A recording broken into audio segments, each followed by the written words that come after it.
Welcome to Web Solution. I will show you how to install reportViewer for Visual Studio 2015.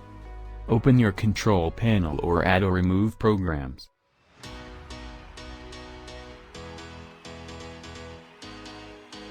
Then locate Visual Studio. Right-click on it and select Change or Update.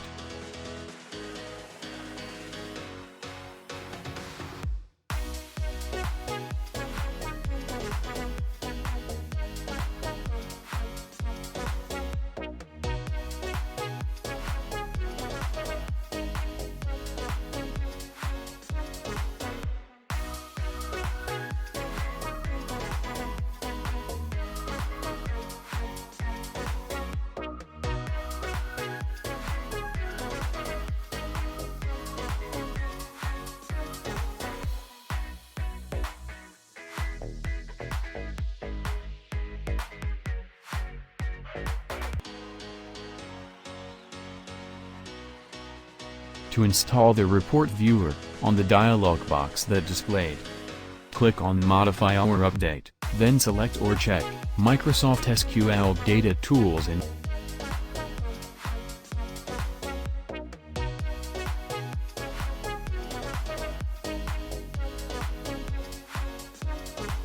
click on Update or Next button and wait for it to do all the necessary updates or installation.